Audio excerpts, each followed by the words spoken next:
नमस्कार, आप देख रहे हैं भारत टाइम्स न्यूज और मैं हूं आपके साथ कंचन। अयोध्या के तपस्वी छावनी के महंत जगत गुरु परमहंस आचार्य ज्ञानव्यापी पर फैसला आने के बाद ज्ञानव्यापी मामले पर कोर्ट ने कथित शिवलिंग की कार्बन डेटिंग की मांग को खारिज किए जाने के मामले पर भावुक होकर रो पड़े। तपस्वी जी की छावनी पीठाधीश्वर जगत गुरु परमहंस आचार्य आंखों से निकले आंसू। परमहंस आचार्य ने कहा कि एक तरफ संविधान की मर्यादा और दूसरी तरफ बहुसंख्यक समाज का अस्तित्व, एक तरफ महादेव भगवान भोलेनाथ का अपमान। हम लाख दुख सहेंगे लेकिन संविधान के दायरे में ही रहेंगे। अयोध्या की तर्ज पर काशी मथुरा को भी मुक्त कराएंगे। दुख इस बात का है, अन्य धर्म के लोग पहले स्वयं जजमेंट कर लेते, उसके बाद में अपने गुनाहों से बचने के लिए संविधान और कोर्ट का सहारा लेते। लेकिन हिंदुओं के लिए संविधान सर्वोपरि है और रहेगा, लेकिन हिंदुओं की आस्था को भी समझना होगा। हमारे सनातन धर्म के मुख्य केंद्र बिंदु बाबा विश्वनाथ को लेकर के हमारे बहुसंख्यक समाज बहुत दिन से प्रयास कर रहे हैं संवैधानिक दायरे में, और हम लोगों को बड़ी उम्मीदें थी। लेकिन आज जैसे ही पता लगा कि कोर्ट ने कार्बन डेटिंग को खारिज कर दिया है, तो ऐसा लगा जैसे सीने पर वज्र पड़ गया हो।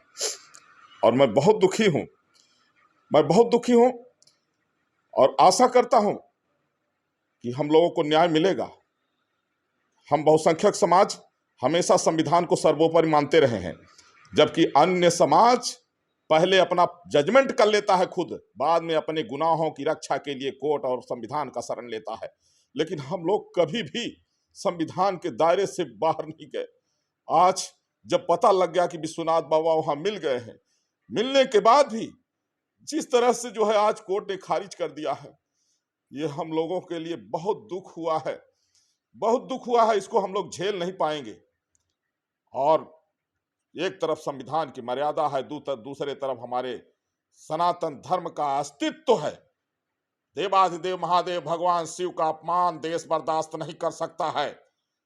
दोनों तरफ हम लोग इस समय धर्म संकट में फंसे हैं कि अगर संविधान की मर्यादा का उल्लंघन करके शस्त्र उठा लेते हैं तो भी ठीक नहीं होगा, और अगर हम लोग भोलेनाथ का अपमान बर्दाश्त करते हैं तो फिर हम 100 करोड़ हिंदू जीते जी मुर्दा हो जाएंगे।